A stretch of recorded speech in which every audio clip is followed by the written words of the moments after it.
Hugo Blick, you wrote, directed, and produced the miniseries The Honorable Woman, which is about a businesswoman who gets caught up in Middle Eastern politics. So where did the inspiration for this story come from?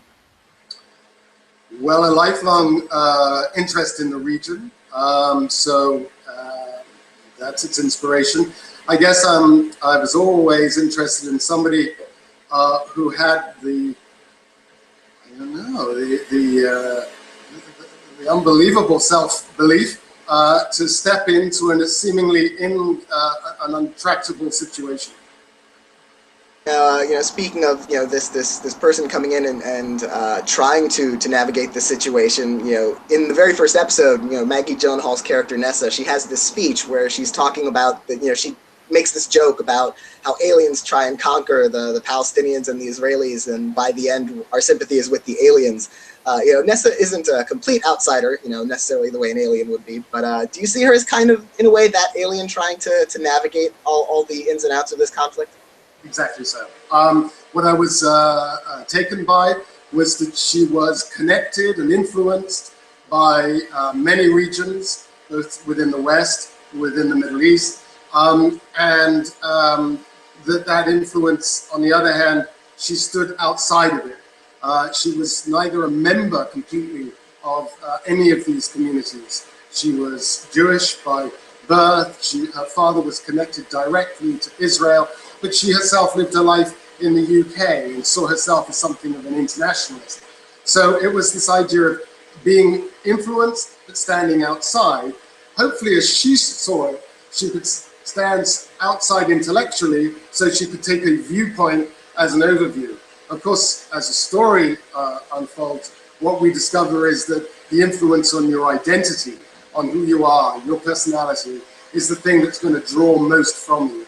And for Nessa Stein, the role that Maggie Gyllenhaal plays, what it draws from her is extreme indeed. You mentioned having a prior interest in the Israeli-Palestinian conflict. How long have you been interested in that subject, and did this project require any additional research and preparation? Yeah, it's a lifelong personal interest, but the project itself took a great deal of research, both intellectually, just by researching the arguments, but also geographically by visiting the environments that I was hoping to explore and to discuss. Because really, although, and absolutely front and foremost, it is a piece of drama, it had to stand true to the environment in which, at any moment, reality could impinge upon this fictional story, as tragically it did last summer. And although we were in no way directly connected to those events, on the other hand, I think that if we were going to make any contribution to an understanding of why these events occurred, they had to have a background of research and authenticity, or authority and authenticity, that I hope The Honorable Woman displayed. As you depict in the miniseries, there are a lot of strong opinions and a lot of anger around this subject on both sides of the political issue. What kind of reactions has the miniseries itself gotten? Has it gotten a lot of criticism from either side, or a lot of praise from either side? Well, first and foremost, I have to be honest and say I was relieved by the balanced consideration from both sides of the story for The Honorable Woman, and also from the wider community.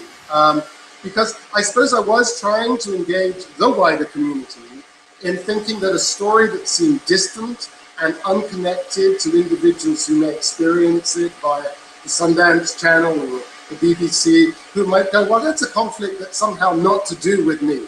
And that's sort of the primary purpose of the piece, was to say, well, it's about a woman who in a way thought that it was nothing to do with her, although of course it directly was, but that she could step back and see it as an overview. And of course she got pulled into the story, and it began to matter to her deeply, personally. And I think that journey that Nessa Stein took allowed an audience who were unfamiliar with the environment and with the arguments to take that journey with her and become more aware, particularly and tragically in last summer's circumstances, of not how to resolve that conflict, but at least perhaps a better human understanding of what influences have been brought to bear upon that conflict on a human level. And I think that was really well recognized, and I was, gratified to see that people took that on board. In the miniseries, you keep a balance between, sympathy and also criticism of both sides of the conflict. In writing the story, I'm wondering if you were personally coming down in favor of one solution or another, or if you think this is just kind of an intractable situation that there is no foreseeable solution for. Sure. That's tricky. What inspires me to write is usually anger, and then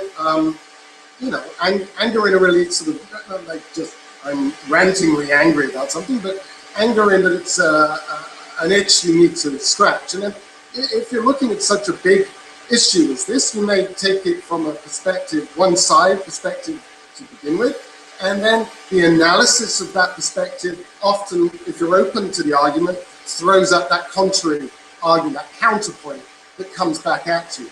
And during the development and research of the project, I took it from there. I took it from the start as a very pro the presence of Israel, a 1948 Zionist, in the sense of that general term, which I think is still a moment of international history and humanity that I think was a wonderful moment. On the other hand, once Israel was established, there was a border created, a line in the sand. And on the other side of that border, as one side had been named, there was a sort of unnamed twin on the other side of the line. And that was the Palestinian territories. And I think so many liberal, intellectual Israelis recognize this fundamental schism in the construction of Israel and the desperate need and the continuing need to see it resolved. So, once you start off on a position of celebration of Israel's existence, it comes very quickly that, well, what's on the other side of that divide? And Nessa Stein's point in the opening speech that she makes, that Israel's greatest sense of security, she sees it, and perhaps other people might agree with it, is in fact when the other side of your divide has some form of their own security, so that they are balanced, so that they have, for example, a government as Palestine could be created, would then have that much more responsibility for its extremists and have to come down on its extremists that much more hard because of the responsibility it bears as a functioning state, sovereign environment. So the requirement of a recognition of Palestine is in some ways so that Israel can have greater security. And so this is how these arguments have developed. In addition to being a story about the conflict between the Israelis and the Palestinians, the miniseries is also, of course, about the struggle of in particular, these two women, Nessa, who has an Israeli background, and her friend and translator, Attica, who is Palestinian. Did you think of their relationship as you were developing this story as being a way to represent the larger conflict? Yes. I mean, of course, what you're trying to do is tell only a human story, in so much as these two humans connect with the wider conflict.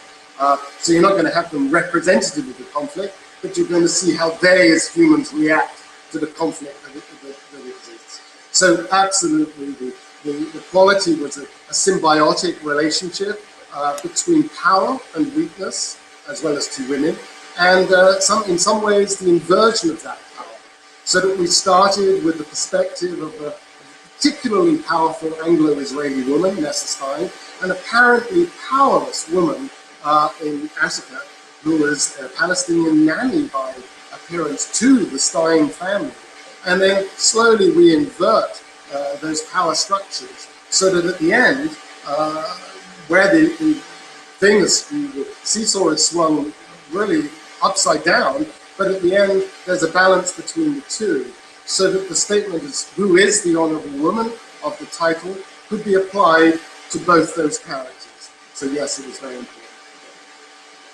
You know, the story also deals with the experiences of not just the women in these specific, you know, Nessa and Attica in this specific conflict, but, you know, in general, the experiences of women in positions of power. You know, Nessa heads her family business. There's also Janet McTeer, who plays the head of MI6. Was that something you wanted to explore? How gender also kind of impacts their experiences in politics and business and foreign policy? Absolutely. Part of the interest is to do with the fact that the thriller structure, the vehicle through which this story gets explored, is a thriller.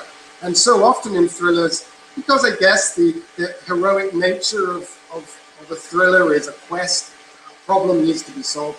And these are so frequently, if not ubiquitously, men who do this pursuit. And male archetypes or male heroes often batter at a problem straight on. So you've got a Bruce Willis kind of experience. And I was really interested in saying, well, let's take a thriller structure, but place women in the center of the thriller structure, women who weren't archetypes, women who would come at a problem of solving something, not as a straight-on masculine battering position, but come at it from an elliptical angle, from an unusual way. And I think that really served a delicious tension within the thriller structure, because the thrills were there were guns, there were explosions, there were all the things that we would hopefully expect in this piece of genre. But the way in which the thrills come, the explosion, all that stuff comes, is elliptical, is unusual, unexpected. And I think that's because there were female protagonists at the heart of it. And most importantly, they weren't, you know, they're not archetypes. They're women who have strengths and weaknesses, successes and failures. As at the Golden Globes recently, Maggie so brilliantly alluded to. These are real women. And I think that we are seeing more of that. I think we have seen it in the past, but it's great to see it right now. There's such a wealth of strong female roles. And I was very honored to be a part of it. Maggie Gyllenhaal, you know, who is the star of the miniseries, she's an American actress, so she's not the first person a lot of people might think of to play this character. So what made you think of her as being right for the role of Nessa?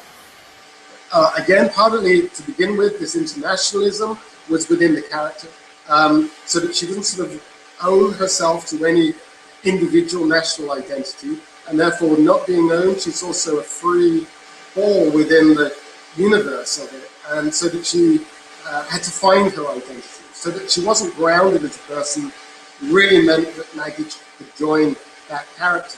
She has a brilliant ear for dialogue. She completely convinced the UK that she was not only an English person, but it appeared to the UK that she was a specific North Londoner, Northwest Londoner. So she really nailed a particular accent. I knew she could do that. And then there was this wonderful tension, which I recognized in meeting her a number of times as we circled around the world, between her being this Brown's University kind of intellect, a really strong, physically very tall woman, and then the vulnerability that every human being obviously operates by disguising. And I just caught glimpses of it within her. And in that moment, I thought that she would be able to express the dilemmas and dichotomies within Nessa Stein beautifully, because she has a great strength, which is immediately apparent, and then the subtext of indecision, uncertainty would come. And I thought that I could see that dexterity in Maggie. Also starring in the miniseries is Stephen Rea, who plays a jaded MI6 agent who's investigating a lot of the events of the story. And you worked with him before on the miniseries, The Shadow Line. Did you write this role with him already in mind? I did indeed. I absolutely adore working with Stephen Rea. But I do. He is kind of a touchstone to my own conscience in a way. In the Shadow Line, which was an exercise in noir thriller, he certainly plugged in as a character called Gatehouse, who was an indestructible killer of almost mythic proportions. So I'm not quite sure which part of my personality he was plugging into there. But he certainly plugged into the other side of it when I found that role for him in this, in The Honourable Woman. And that was something of a watcher, a genuine spy in the sense of What I think spies really are is that they are fascinated by the world as they witness it. They are involved in its journey, but they also, like a traditional bird watcher, which he was as a hobby, they kind of revel in its condition, but watch it behind lenses. And of course, that's part of what I do in my job. So in some way, Stephen plays that part of my conscience, and he does it beautifully. I love that. This past January, as you mentioned, Maggie Gyllenhaal won the Golden Globe for Best Actress in a movie or miniseries for her performance, and she could be an Emmy contender also in a few months. What is it like to see an actor recognized for a role that you shaped as a writer and a director? Well, it is a plus thrilling. I think it thrills me more to feel that the story has reached out. It was a hell of a story for both us to tell and for her to engage in. An 8-hour character who is on screen almost for all of those 8 hours, going through, well, literally turned inside out, both in terms of character and in terms of story, and the way in which that story was revealed to her. It was such a feat. It was ambitious storytelling, and I think genuinely it was a brave choice of Maggie to take on. As a technician, actors have that technical aspect to what they do, and as a technician, a movie is 120 minutes. Even when it's really, really finely calibrated, there is a certain structure which you can sort of say, okay, I get to the end of page 90, 90 minutes in. Okay, there's a little bit of an inversion, and the character's going to do something that's going to wrap the story up. Here, Maggie couldn't do it. She had an 8-hour character. In a way, she had to let go and just live the character. Trust me to help her through it, but have that incredible sort of bravery to let go and make her vulnerabilities part of the character. So it is a delight to see that recognized. And every actor that deserves to be recognized if they've told the truth in a story that gets recognition to an audience. But given the subject matter of this particular piece, I was really delighted, and I hope to continue to be so for Maggie's recognition in this topic. I want to thank you for talking to me today about the Honorable Woman, and congratulations on the miniseries. And I want to wish you the very best of luck at the Emmys coming up. This could be potentially a major contender. Well, I'm very glad that you should think so. Thank you very much. I look forward to it.